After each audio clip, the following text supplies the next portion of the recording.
Hi hello ನಮಸ್ಕಾರ welcome back to Tech Box Kannada ಅಂತ ಹೇಳ್ಕೊಂತ ಎಷ್ಟೊಂದ್ ಜನ ಅಂಡರ್ 4 ಲ್ಯಾಕ್ ಇರ್ಬೋದು ಅಥವಾ 400 ಸೆಗ್ಮೆಂಟ್ ಈಗೀಗ ಬಂದು ಜಾಸ್ತಿ ಹೈಪ್ ಒಳಗೈತಿ ಅಥವಾ ಬಾಳ ಟ್ರೆಂಡಿಂಗ್ ಕಂಟಿನ್ಯೂಸ್ ಆಗಿ ಒಂದ್ರ ನೆಕ್ಸ್ಟ್ ಒಂದು ಬ್ಯಾಕ್ ಟು ಬ್ಯಾಕ್ ಬೈಕ್ಸ್ ಬರತ್ತವು. Wait a minute.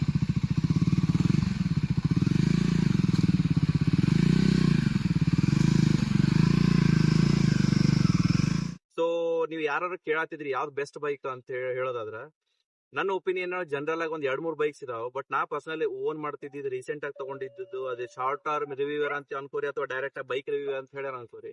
ಇದು ಒಂದು ಟ್ರೈಂಪ್ ಸ್ಕ್ರಾಂಬ್ಲರ್ 400X. ಇದ್ರ ಶಾರ್ಟ್ ಟರ್ಮ್ ರಿವ್ಯೂ ಜೊತೆಗೆ ನಾನು ಟೋಟಲ್ ಆಗಿ ಇದ್ರ ಡೀಟೇಲ್ಸ್ ತಿಳಿಸ್ಕೊಡ್ತೇನೆ. ಪರ್ಫಾರ್ಮೆನ್ಸ್ ಹೆಂಗೈತಿ, ಆಮೇಲೆ ಇದ್ರ ರೈಡ್ ಕಂಫರ್ಟ್ ಹೆಂಗೈತಿ, ಆಮೇಲೆ ಇದ್ರದ ಪಾಸಿಟಿವಿಟಿ, ಇದ್ರ ಪಾಸಿಟಿವ್ ಏನು, ನೆಗೆಟಿವ್ ಪಾಯಿಂಟ್ಸ್ ಏನು, ಎಲ್ಲಾನು ಕಂಪ್ಲೀಟ್ ಆಗಿ ತಿಳಿಸ್ಕೊಡ್ತೇನೆ.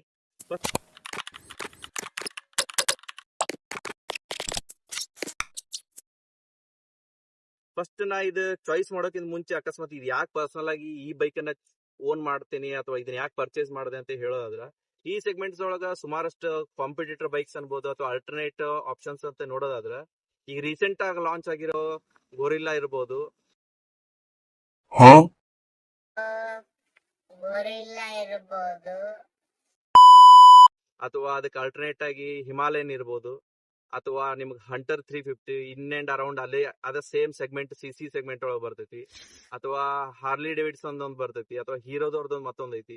ಸೊ ನೀವು ಇದೇ ಕ್ಯಾಟಗರಿ ಒಳಗೆ ನೋಡೋದ್ರ ಸಿ ಸೆಗ್ಮೆಂಟ್ ವೈಸ್ ನೋಡೋದ್ರ ಅಪ್ರಾಕ್ಸಿಮೇಟ್ಲಿ ಬಜಾಜ್ ಅವ್ರ NS 400 2.5 lakhs on road start ಆಗಿ ಹಿಮಾಲಯನ್ ಅವ್ರದ್ದು ಅಪ್ ಟು 4 ಲ್ಯಾಕ್ ಮಟನು ಹೋಗ್ತೈತಿ. ಸೊ ಇದು ಬಂದು ಸ್ಕ್ರಾಂಬ್ಲರ್ ಚಾಯ್ಸ್ ಮಾಡಕ್ ಮೇನ್ ರೀಸನ್ ಬಂದು ಇದು ಕೈಂಡ್ ಆಫ್ ಎಲ್ಲದಕ್ಕೂ ಸೆಟ್ ಆಗೋಂತ ಬೈಕ್. ಎಕ್ಸಾಂಪಲ್ ಹೇಳೋದಾದ್ರ ಇದು ಸ್ಲೈಟ್ಲಿ ಏನದ ಹೆಲ್ಮೆಟ್. ಈ ಬೈಕ್ ನಾನು ಓನ್ ಮಾಡಕ್ ಮೇನ್ ರೀಸನ್ ಬಂದು ಇದು ಕೈಂಡ್ ಆಫ್ ಎಲ್ಲಾ ಸೆಗ್ಮೆಂಟಿಗೂ ಒಂದ್ ಸ್ವಲ್ಪ ಸೆಟ್ ಆಗುವಂತ ಬೈಕ್. ನೀವು ಸಿಟಿ ರೈಡ್ ಹೇಳೋದಾದ್ರೆ ಸಿಟಿ ರೈಡಿಗೂ ಓಕೆ ಆಗುವಂತ ಬೈಕ್. ಅಕಸ್ಮಾತ್ ಸ್ಲೈಟ್ ಆಗಿ ಆಫ್ ರೋಡ್ ಮಾಡ್ತೀನಿ ಅದಕ್ಕೂ ಇದು ಒಂದ್ ಸ್ವಲ್ಪ ಸೆಟ್ ಆಗುವಂತ ಬೈಕ್. ಇಲ್ಲ ಮೇನ್ ಹೈವೇ ಟೂರಿಂಗ್ ಹೋಗ್ತೀನಿ ಅಂದ್ರೆ ಹೈವೇ ಟೂರಿಂಗ್ ಹೇಳಿಸ್ ಮಾಡಿಸಿದಂತ ಗಾಡಿ. ಈ ಸ್ಕ್ರಾಂಬ್ಲರ್ ಸೆಗ್ಮೆಂಟ್ ಬಂದು ಯೂಶುವಲಿ ಬಂದು ಜನರಲ್ ಆಗಿ ಸ್ಲೈಟ್ ಆಗಿ of road, kind of city road, highway road ಎಲ್ಲದಕ್ಕೂ ಒಂದ್ ಸ್ವಲ್ಪ ಸೆಟ್ ಆಗುವಂತ ಬೈಕ್. Wow, nice. ನನ್ನ ಕೈಂಡ್ ಆಫ್ ರೈಡಿಂಗ್ ಇದು ಬಂದು ಒಂದ್ ಸ್ವಲ್ಪ ಬೆಸ್ಟ್ ಸೂಟೇಬಲ್ ಅನ್ಸುತ್ತೆ. ಯಾಕಂದ್ರೆ ನಾನು ಆಫ್ ರೋಡ್ ಅಷ್ಟು ಹಾರ್ಡ್ಕೋರ್ ಆಫ್ ರೋಡ್ ಏನು ಹೋಗುದಿಲ್ಲ. ಸೊ ಜನರಲ್ ಆಗಿ ಸ್ಲೈಟ್ ಆಗಿ ಆಫ್ ರೋಡ್, ಆಮೇಲೆ ಸಿಟಿ ರೈಡ್ ಒಂದು 30%, ನಾರ್ಮಲ್ ಹೈವೇ ರೈಡ್ಸ್ ಬಂದು ಒಂದು 50%, ಒಂದು 20% ಅಥವಾ 10% ಹಾರ್ಡ್ ಕೋರ್ ಆಫ್ ರೋಡ್. ಇದು ನಾರ್ಮಲ್ ಆಫ್ ರೋಡಿಗೆಲ್ಲ ಇದು ನಾರ್ಮಲ್ ಆಗಿ ಸೆಟ್ ಆಗುವಂತ ಬೈಕ್. ನಾರ್ಮಲ್ ಆಫ್ ರೋಡಿಗೆ ನೀವು ಆರಾಮಾಗಿ ಇದನ್ನ ಮಾಡಬಹುದು. ನಾ ಜಾಸ್ತಿ ಇದರದ ಸ್ಪೆಸಿಫಿಕೇಶನ್ ಬಗ್ಗೆ ಹೋಗುದಿಲ್ಲ ಡೀಟೇಲ್ಸ್. ಇದು ಬಂದು 400cc bike segment, 40 HP horse power ಐತಿ. ಆಮೇಲೆ ಇದು ನೋಡ್ರಿ, ಇದಕ್ಕೆ ಆಲ್ಟರ್ನೇಟ್ ಆಪ್ಷನ್ ಬರುವಂತದ್ದು ಇವ್ರದ ಟ್ರೈಂಪ್ ದವ್ರದ್ದು ಸ್ಪೀಡ್ 400 ಬರ್ತೈತಿ. ಮೇನ್ ಅದನ್ನ ಯಾಕೆ ತಗೊಂಡಿಲ್ಲ ರೀಸನ್ ಬಂದು ಅಥವಾ ಗ್ರೌಂಡ್ ಕ್ಲಿಯರೆನ್ಸ್ ಒಂದ್ ಸ್ವಲ್ಪ ಕಮ್ಮಿ. ಗ್ರೌಂಡ್ ಕ್ಲಿಯರೆನ್ಸ್ ಆಮೇಲೆ ಟೈರ್ ಬಿಡ್ತು ಇದು ಬಂದು ಒಂದ್ ಸ್ವಲ್ಪ ಸ್ಕ್ರಾಮ್ಲರ್ ರುಕ್ ಪ್ಲಸ್ ಟೈರ್ ಬಿಡ್ತು ಹೈಟ್ ಬರ್ತೈತಿ. ಆಮೇಲೆ ಸಸ್ಪೆನ್ಷನ್ ಟ್ರಾವೆಲ್ ಅದಕ್ಕೆ ಕಂಪೇರ್ ಮಾಡ್ರಿ ಇದು ಸಸ್ಪೆನ್ಷನ್ ಟ್ರಾವೆಲ್ ಜಾಸ್ತಿ ಐತಿ. ಆಮೇಲೆ ಈ ತರದ ನೋಡೋದ್ರ ನೀವು ಸೈಡ್ಗೆ ಇಲ್ಲಿ ಸ್ಕ್ರಾಮ್ಲರ್ ರುಕ್ ಡ್ಯುಯಲ್ ಬ್ಯಾರಲ್ ಎಕ್ಸಾಸ್ಟ್ ಬರ್ತದೆ ಆಕ್ಚುಲಿ ಇದಕ್ಕೆ ಬಂದು.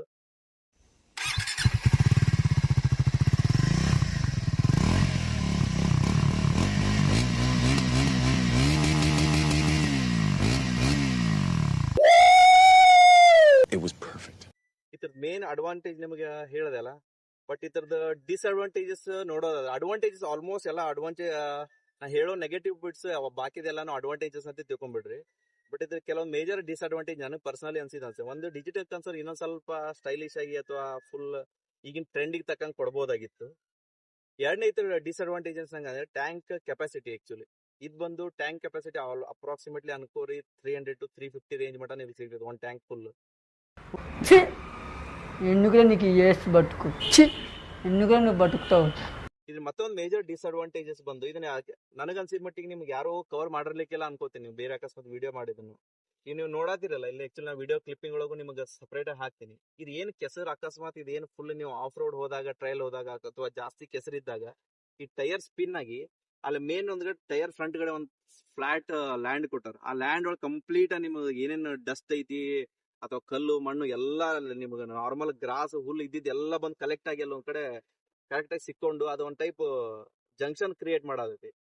ಅದಕ್ಕೆ ಆಕ್ಚುಲಿ ಸೊಲ್ಯೂಷನ್ ಸದ್ಯಕ್ಕಂತೂ ಏನು ಸಿಕ್ಕಿಲ್ಲ. ಮೇ ಬಿ ಅಪ್ಕಮಿಂಗ್ ಡೇಸ್ ಒಳಗೆ ಅಲ್ಲೇನೋ ಸ್ಲಾಟ್ ಕೊಟ್ಟು ಅಥವಾ ನಾರ್ಮಲ್ ಒಂದು 2-3 ಹೋಲ್ಸ್ ಸೆಕ್ಷನ್ ಒಳಗೆ ಏರಿಯಾದಾಗ ಕೊಟ್ರು ಅಂದ್ರೆ ಅಟ್ಲೀಸ್ಟ್ ಆ ಕಸ ಗಿಸ ಎಲ್ಲಾನು ಕೆಳಗೆ ಪಾರಾಗಿ ಹೋಗ್ತೈತಿ. ಅಲ್ಲಿ ಒಂದ್ ಕಡೆ ಜಂಕ್ಷನ್ ಕ್ರಿಯೇಟ್ ಆಗಿ ಅಲ್ಲಿ ಫುಲ್ ಕಂಪ್ಲೀಟ್ ಆಗಿ ಒಂದೇ ಕಡೆ ಅಕ್ಯುಮುಲೇಟ್ ಆಗತೈತಿ. ಅದ್ ನನ್ನ ಮೇಜರ್ ಡಿಸ್ಅಡ್ವಾಂಟೇಜಸ್ ಅಂತಿದ್ದು ಇದು ಈ ಬೈಕ್ ಒಳಗೆ. ಮೇಜರ್ ಆಗಿ ನಮ್ಮ ಇಂಡಿಯನ್ಸಿಗೆ ಅನ್ಸೋದು ಅಂದ್ರೆ ಇದು ಮೈಲೇಜ್ ಎಷ್ಟು ಕೊಡ್ತೈತಿ ಅಂತೇಳಿ. ಮೈಲೇಜ್ ಪ್ರಾಸ್ಪೆಕ್ಟಿವ್ ಅಕಸ್ಮಾತ್ ನಾನು ಬೇರೆ ಕಂಪ್ನಿ ಗಾಡಿಗಳಿಗೆ ಎಕ್ಸಾಕ್ಟ್ ಹೇಳಕ್ ಆಗೋದಿಲ್ಲ. ಇದು ನಾನು ಆಲ್ಮೋಸ್ಟ್ 1000 ಕಿಲೋಮೀಟರ್ಸ್ ಕವರ್ ಮಾಡೀನಿ. ನಿಮ್ಗೆ ಡಿಸ್ಪ್ಲೇನ ತೋರಿಸ್ಬಿಡ್ತೀನಿ. ಅಕಸ್ಮಾತ್ ನೀವು ಬೇರೆ ಕಂಪ್ನಿ ಕಂಪೇರ್ ಮಾಡಿ ಹೇಳಂದ್ರೆ ಕಷ್ಟ. ಬಟ್ ಈ ಗಾಡಿ ಪ್ರಾಕ್ಟಿಕಲ್ ಆಗಿ ನಿಮ್ಗೆ ವಿತಿನ್ ಸಿಟಿ ಒಂದು 24 ಕಿಲೋಮೀಟರ್ಸ್ ಕೊಡತೈತಿ ಆನ್ ನಾರ್ಮಲ್. ಅದು ರೈಡಿಂಗ್ ನೀವು ಹೆಂಗ್ ಓಡಿಸ್ತೀರಿ ಅನ್ನೋ ಮ್ಯಾಗ ಡಿಪೆಂಡ್ ಆಗ್ತೈತಿ. ಬಟ್ ನನ್ನ ರೈಡಿಂಗ್ ಸ್ಟೈಲಿಗೆ ಇದು 23-24 ಸಿಟಿ ಒಳಗೆ ಕೊಡತೈತಿ. ಹೈವೇಗೆ ನೀವು ಕಂಪೇರ್ ಮಾಡಿದ್ರೆ ಒಂದು ಸ್ಪೀಡ್ ಕಾನ್ಸ್ಟೆಂಟ್ ಆಗಿ ಹಿಡಿದ್ರಿ ಅಂದ್ರೆ ಇದು ಅರೌಂಡ್ ಅಬೌಟ್ ನಿಮಗೆ 28 ಕಿಲೋಮೀಟರ್ ಕೊಡ್ತೈತಿ ಸಿಟಿ ಮ್ಯಾಗ ನಾರ್ಮಲ್ ಸ್ಪೀಡ್ ಹಿಡಿದ್ರೆ. ನಮಗೆ ಇದು ಸ್ವೀಟ್ ಸ್ಪಾಟ್ ಬಂದು 80 to 100 ಕಿಲೋಮೀಟರ್ ರೇಂಜ್. ಈಗ ನಾನು ಆಕ್ಚುಲಿ ಇದನ್ನ ಜಾಸ್ತಿ ಸ್ಪೀಡ್ ಆಗಿ ಓಡಿಸಕ್ ಹೋಗಿಲ್ಲ, ಯಾಕೆ ಈಗ ಜಸ್ಟ್ ರೀಸೆಂಟ್ ಆಗಿ ಇದು ಸರ್ವಿಸ್ ಆಗೈತಿ. ಸೊ 1000 ಕಿಲೋಮೀಟರ್ಸ್ ಆದ್ಮೇಲೆ ಇದು ಆಕ್ಚುಲಿ ಎಷ್ಟು ಹೋಗ್ತೈತಿ ಅನ್ನೋದು ನಿಮ್ಗೆ ನಾನು ಹೇಳೋದಾರೆ ಜನರಲ್ ಆಗಿ. ಇದರಲ್ಲಿ ಆರಾಮಾಗಿ 170ಗೆ ಕ್ರೂಸಿಂಗ್ ಟಾಪ್ ಸ್ಪೀಡ್ ಅಚೀವ್ ಮಾಡಬಹುದು.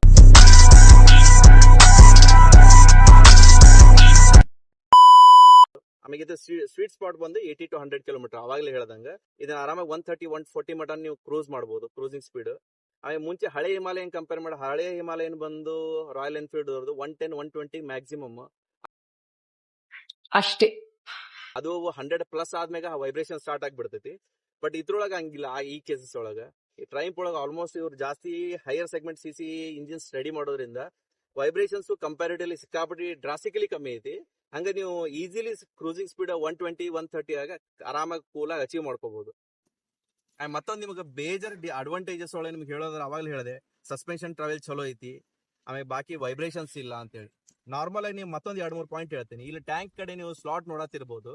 ಈ ಸ್ಲಾಟ್ ಎದಕ್ ಕೊಟ್ಟಾರ ಅಂದ್ರೆ ಇವ್ರದ್ದು ಹ್ಯಾಂಡಲ್ ಟರ್ನಿಂಗ್ ಮಾಡ್ಬೇಕಾದ್ರೆ ಜಾಸ್ತಿ ಏನೋ ಟಚ್ ಆಗಬಾರ್ದು ಅನ್ನೋದಕ್ಕೆ ಅಡ್ವಾಂಟೇಜ್. ಈ ಡಿಸೈನ್ ಪ್ರಾಸ್ಪೆಕ್ಟಿವ್ ತೋರಿಸ್ತೈತಿ ಇವ್ರದ್ದು ಎಷ್ಟು ಎಕ್ಸ್ಪೀರಿಯನ್ಸ್ ಐತಿ ಟ್ರೈಂಪ್ ತೋರ್ದು ಅಂತೇಳಿ. ಹಂಗ ಈಗ ನೀವು ನಾರ್ಮಲ್ ಆಗಿ ಇಲ್ಲಿ ನೀವು ಲಿವರ್ಗೂ ಆಮೇಲೆ ಝೂಮ್ ಮಾಡಿ ತೋರಿಸ್ತೀನಿ. ಇಲ್ಲಿ ಲಿವರ್ ಕಡೆ ನೋಡ್ಬೋದು 2 ಸಣ್ಣ ಸ್ಲಾಟ್ ಕೊಟ್ಟಾರ. ಈ ಸ್ಲಾಟ್ ಯಾಕಂದ್ರೆ ಅಕಸ್ಮಾತ್ ನೀವು ಆಫ್ ರೋಡ್ ಟೈಮ್ ಒಳಗೆ ಏನಾದ್ರು ಎಲ್ಲೋ ಗಾಡಿ ಬಿದ್ದು ಬ್ರೇಕೇಜ್ ಆಯ್ತು ಅಂದ್ರೆ ಆ ಟೈಮ್ನಾಗ ಈ ಲಿವರ್ ಮುರಿತು ಅಂದ್ರೆ ನೀವು ನೆಕ್ಸ್ಟ್ ಗಾಡಿ ಅಲ್ಲೇ ಡ್ಯಾಮೇಜ್ ಮಾಡಿ ಟೋವಿಂಗ್ ಮಾಡ್ಬೇಕಾಗ್ತೈತಿ. ಆ ಟೋವಿಂಗ್ ಅವಾಯ್ಡ್ ಮಾಡ್ಸಕ್ ಒಂದು ಇವ್ರು ಐಡಿಯಾ ಮಾಡ್ಯಾರ. ಏನ್ ಮಾಡ ಸಣ್ಣ ಇಲ್ಲಿ ಸ್ಲಾಟ್ ಕೊಟ್ಟಾರ. ಫಸ್ಟ್ ಬಿದ್ದಾಗ ಫಸ್ಟ್ ಪಾಯಿಂಟ್ ಆಫ್ ಕಾಂಟ್ಯಾಕ್ಟ್ ಆತು, ಇಂಪ್ಯಾಕ್ಟ್ ಆತು, ಈ ಗೇರ್ ಲಿವರಿಗೆ ಬೀಳ್ತೈತಿ. ಸೊ ಇಲ್ಲಿ ಬಿದ್ದಾಗ ಇದು ಫಸ್ಟ್ ಕಟ್ ಆಗೋದು, ಈ ತುದಿ ಮಾತ್ರ ಕಟ್ಟಾಗಿ ಪೀಸ್ ಬೀಳ್ತೈತಿ. ಅರ್ಧ ಪೀಸ್ ನಿಮ್ ಕಡೆ ಉಳಿತೈತಿ. ಸೊ ಆರಾಮಾಗಿ ಅದು ಒಂದು ಟೈಪ್ ಸೇಫ್ಟಿ ಪ್ರಾಸ್ಪೆಕ್ಟಿವ್ ಇವರು ಬಹಳ ಥಿಂಕ್ ಮಾಡಿ ಕರೆಕ್ಟಾಗಿ ಕ್ಲಾರಿಟಿ ತಗೊಂಡು ಅದನ್ನ ಡಿಸೈನ್ ಮಾಡ್ಯಾರ. ಸೊ ಇವರೆಲ್ಲ ಇವ್ರದ್ದು ಎಕ್ಸ್ಪೀರಿಯನ್ಸ್ ತೋರಿಸ್ತದೆ ಆಕ್ಚುಲಿ ಈ ವಿಷಯದೊಳಗ. ಸೊ ಓವರಾಲ್ ಆಗಿ ಇದು ಬಂದು ಈ ತರ ಅಡ್ವಾಂಟೇಜಸ್. ಮತ್ತೆ ಅಡಿಷನಲಿ ನಿಮಗೆ ಏನಾದ್ರು ಇದಕ್ಕೆ ರಿಲೇಟೆಡ್ ಜಾಸ್ತಿ ಡೀಟೇಲ್ಸ್ ಬೇಕು, ಯಾವ್ದಾದ್ರು ಪರ್ಟಿಕ್ಯುಲರ್ ನಿಮ್ಗೆ ಕ್ವಶನ್ಸ್ ಇತ್ತು ಅಂದ್ರೆ ಕಮೆಂಟ್ ಬಾಕ್ಸ್ ಒಳಗೆ ಕಮೆಂಟ್ ಹಾಕ್ರಿ. ನಾ ಕಂಪ್ಲೀಟ್ ಆಗಿ ನೋಡಿ ಅದಕ್ಕೆ ನಿಮಗೆ ಹಂಗ ಈ ತರದ ಬಾಕಿ ಇದಕ್ಕೆ ಸ್ಪ್ಲಿಟ್ ಸೀಟ್ ಬರ್ತೈತಿ. ಸೊ ನೀವು ಸ್ಪೀಡ್ 400 ಸ್ಪ್ಲಿಟ್ ಸೀಟ್ ಬರೋದಿಲ್ಲ. ಆಮೇಲೆ ಆ ತರದ ಒಂದ್ ಸ್ವಲ್ಪ ನಿಮ್ ಸೀಟ್ ಹೈಟ್ ಬೇಕು, ಸೀಟ್ ಹೈಟ್ ಕಮ್ಮಿ ಬೇಕು, ನಿಮ್ ಹೈಟ್ ಕಮ್ಮಿ ಐತೆ ಅಂದ್ರೆ ಬೆಟರ್ ನೀವು ಸ್ಪೀಡ್ 400 ಅಕಸ್ಮಾತ್ ಟ್ರೈಂಪ್ ಕಂಪ್ನಿ ಹೋಗ್ಬೇಕು ಅಂದ್ರೆ ಸ್ಪೀಡ್ 400 ಹೋಗ್ಬೋದು. ನೀವು ಟ್ರೈಂಪ್ ಬಗ್ಗೆ ಹೇಳಿದ್ರೆ ಇದು ಬಂದು ಆಕ್ಚುಲಿ ಆಲ್ಮೋಸ್ಟ್ ಇವ್ರದ್ದು ಬೈಕ್ ಸೆಗ್ಮೆಂಟ್ ಸ್ಟಾರ್ಟ್ ಆಗೋದು 1000cc ಆ ಕಡೆ, 600cc ಆ ಕಡೆ. ಆಮೇಲೆ ಇವ್ರ ಪ್ರೈಸ್ ಆಲ್ಮೋಸ್ಟ್ ಎಲ್ಲ ಹೈಯರ್ ಸೈಡ್ ಇರ್ತಾವೆ, ಪ್ರೀಮಿಯಂ ಸೆಗ್ಮೆಂಟ್ ಬರೋದ್ರೆ. ಇದು ಬಂದು ಬೇಸಿಕಲಿ ಬಂದು ಇಂಗ್ಲೆಂಡ್ ಕಂಪ್ನಿ. ಸೊ ಈಗ ಬಜಾಜ್ ಜೊತೆ ಟೈ ಅಪ್ ಆಗಿ ಇಂಡಿಯಾದಾಗ ಇವ್ರ ಮ್ಯಾನುಫ್ಯಾಕ್ಚರ್ ಬಜಾಜ್ ಮಾಡ್ಕೊಡೋದ್ರಿಂದ ಇವ್ರದ್ದು ಆಕ್ಚುಲಿ ಕಾಸ್ಟ್ ಬಂದು ರೆಡ್ಯೂಸ್ ಆಗೈತಿ. ಸೊ ಅಕಸ್ಮಾತ್ ಇಲ್ಲ ನಿಮಗೆ ಸ್ಪೀಡು 400ಗೆ ಟ್ರೈಂಪ್ ಸ್ಕ್ರಾಮ್ಲರ್ 400ಗೆ ಏನು ಡಿಫ್ರೆನ್ಸ್, ಮೇಜರ್ ಡಿಫ್ರೆನ್ಸ್ ಅಕಸ್ಮಾತ್ ನಿಮ್ಮ ಚಾಯ್ಸಿಂಗ್ ಕನ್ಫ್ಯೂಷನ್ ಇತ್ತು, ಹೈಟ್ ಕಡಿಮೆ ಇದ್ದವರು ಅಥವಾ ಸಿಟಿ ರೈಡ್ ಜಾಸ್ತಿ ಐತಿ, ಮೈಲೇಜ್ ಜಾಸ್ತಿ ಬೇಕಂದ್ರೆ ಸ್ಪೀಡ್ 400 ಹೋಗ್ರಿ. ಇಲ್ಲ ನೀವು ಆಫ್ ರೋಡು ಜಾಸ್ತಿ ಹೋಗ್ಬೇಕು, ನಿಮ್ಮ ಹೈಟ್ ಜಾಸ್ತಿ ಐತಿ, ಆಮೇಲೆ ಹೈವೇ ರೈಡಿಂಗ್ ಜಾಸ್ತಿ ಐತಿ ಅಂತ ಅನ್ನೋರು ಸ್ಕ್ರಾಮ್ಲರ್ 400 ಬರ್ಬೋದು. ಆಮೇಲೆ ಇದು ಸೀಟ್ ಹೈಟ್ ಬಗ್ಗೆ ಮಾತಾಡೋದ್ರೆ ಆಲ್ಮೋಸ್ಟ್ ನಿಮ್ಮ ಹೈಟ್ ಬಂದು 5.8 5.7 ಇತ್ತು ಅಂದ್ರೆ ನೀವು ಕಣ್ಣು ಮುಚ್ಕೊಂಡು ಸ್ಕ್ರಾಮ್ಲರ್ 400 ಹೋಗ್ಬೋದು. ಬಟ್ ಸ್ಟಿಲ್ ನೀವು ಡೈರೆಕ್ಟ್ ಡಿಸಿಷನ್ ತಗೊಳಕ್ಕೆ ಮುಂಚೆ ಟೆಸ್ಟ್ ರೈಡ್ ನೋಡ್ರಿ ಶೋರೂಮ್ ಒಳಗೆ. ಅಕಸ್ಮಾತ್ ಶೋರೂಮ್ ಒಳಗೆ ನೀವು ಇಷ್ಟ ಆಗಿ ನಿಮ್ಮ ಹೈಟ್ ಕ್ಲಿಯರೆನ್ಸ್ ನಿಮಗೆಲ್ಲ ಕರೆಕ್ಟಾಗಿ ಸೆಟ್ ಆಗತೈತಿ ಅಂದ್ರೆ ಆರಾಮಾಗಿ ಹೋಗ್ಬೋದು. ಈ ಥರ ಮತ್ತೊಂದು ಅಡ್ವಾಂಟೇಜ್ ಬಂದು ಗ್ರೌಂಡ್ ಕ್ಲಿಯರೆನ್ಸ್ ಜಾಸ್ತಿ ಐತೆ ಆಕ್ಚುಲಿ. ನೀವು ಆಫ್ ರೋಡ್ ಹಿಮಾಲಯನ್ ಕಂಪೇರ್ ಮಾಡ್ಕೊಂಡು ಅಪ್ರಾಕ್ಸಿಮೇಟ್ಲಿ ಅದರ್ ರೇಂಜ್ ಒಳಗೆ 195-200 mm ಗ್ರೌಂಡ್ ಕ್ಲಿಯರೆನ್ಸ್ ಬರೋದ್ರಿಂದ ಸೊ ಆಫ್ ರೋಡ್ ಟ್ರೈಲ್ಸ್ ಆರಾಮಾಗಿ ಕ್ಲಿಯರ್ ಮಾಡ್ಕೋಬಹುದು. ಸಸ್ಪೆನ್ಷನ್ ಟ್ರಾವೆಲ್ ನಿಮ್ಗೆ ಹಿಮಾಲಯನ್ದಷ್ಟು ಬರೋದಿಲ್ಲ. ಅಕಸ್ಮಾತ್ ಹಾರ್ಡ್ ಕೋರ್ ನೀವು ಅಕಸ್ಮಾತ್ ಯೂಸರ್ ಇದ್ರಿ, ನೀವು ಹಾರ್ಡ್ ಕೋರ್ ಆಫ್ ರೋಡ್ ಮಾಡ್ತೀರಿ ಅನ್ನೋರು ಆರಾಮಾಗಿ ನೀವು ಹಿಮಾಲಯನಿಗೆ ಹೋಗ್ಬೋದು. ನಾ ಹಿಮಾಲಯ ಮತ್ತೊಂದು ಹೋಗದೇ ಇರೋಕೆ ರೀಸನ್ ಬಂದು ಗಾಡಿ ಬಂದು ಜಾಸ್ತಿ ಹೆವಿ ವೇಟ್. ಇದು ಒಂದು ಅಪ್ರಾಕ್ಸಿಮೇಟ್ಲಿ 186 kg ಬರ್ತೈತಿ.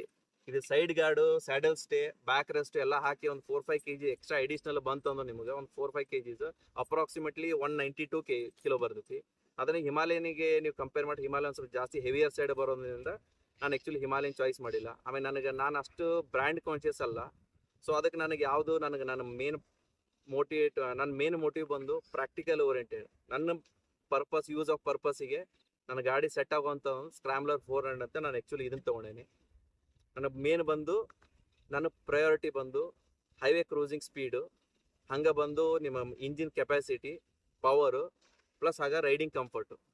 ಇದ್ರ ಬಗ್ಗೆ ರೈಡಿಂಗ್ ಕಂಫರ್ಟ್ ಬಗ್ಗೆ ಬರೋದು ನಾನು ಕಣ್ಣು ಮುಚ್ಕೊಂಡು ಹೇಳ್ತೀನಿ. ರೈಡಿಂಗ್ ಕಂಪೇರ್ ನಾನು ಬೇರೆ ಗಾಡಿಗೆಲ್ಲ ಹೊಡೆದು ನೋಡಿದಾಗ ಸಸ್ಪೆನ್ಷನ್ ಟ್ರಾವೆಲ್ ಇರ್ಬೋದು, ಅಥವಾ ನಿಮ್ಮ ರೈಡ್ ಕಂಫರ್ಟ್ ಇರ್ಬೋದು, ಇಂಜಿನ್ ನಾಯ್ಸ್ ಅಥವಾ ಇಂಜಿನ್ ವೈಬ್ರೇಷನ್ ಕಂಪೇರ್ ಮಾಡಿ ನೀವು ಬೇರೆ ಬೈಕಿಗೆ ಹೇಳೋದಾದ್ರೆ ನೀವು ಕಣ್ಣು ಮುಚ್ಕೊಂಡು ಈ ಗಾಡಿ ಹೋಗ್ಬೋದು. ಯಾಕಂದ್ರೆ ನಾವು ಇಂಜಿನ್ ವೈಬ್ರೇಷನ್ ಬೇರೆ ಎಲ್ಲ ಆಲ್ಮೋಸ್ಟ್ ಗಾಡಿಗಳನ್ನು ನಾನು ಟೆಸ್ಟ್ ಡ್ರೈವ್ ಮಾಡೀನಿ. ನಾನು ಬೇರೆ ಕಂಪ್ನಿ ಹೆಸರು ಹೇಳಕ್ ಇಷ್ಟಪಡೋದಿಲ್ಲ, ಬಟ್ ಆಲ್ಮೋಸ್ಟ್ ಎಲ್ಲಾ ಕಂಪ್ನಿನೂ ನಾನು ಟೆಸ್ಟ್ ಡ್ರೈವ್ ಮಾಡಿ ನನಗೆ ರೈಡ್ ಕಂಫರ್ಟ್ ಇಷ್ಟ ಆಗಿದ್ದಂದ್ರೆ ಈ ಗಾಡಿ. ಅಡಿಷನಲಿ ನಿಮಗೆ ಏನಾದ್ರು ಇದಕ್ಕೆ ರಿಲೇಟೆಡ್ ಜಾಸ್ತಿ ಡೀಟೇಲ್ಸ್ ಬೇಕು, ಯಾವ್ದಾದ್ರು ಪರ್ಟಿಕ್ಯುಲರ್ ನಿಮ್ಗೆ ಕ್ವಶನ್ಸ್ ಇತ್ತು ಅಂದ್ರೆ ಕಮೆಂಟ್ ಬಾಕ್ಸ್ ಒಳಗೆ ಕಮೆಂಟ್ ಹಾಕ್ರಿ. ನಾ ಕಂಪ್ಲೀಟ್ ಆಗಿ ನೋಡಿ ಅದಕ್ಕೆ ನಿಮಗೆ ರಿಪ್ಲೈ ಮಾಡ್ತೀನಿ. Promise that you'll catch me.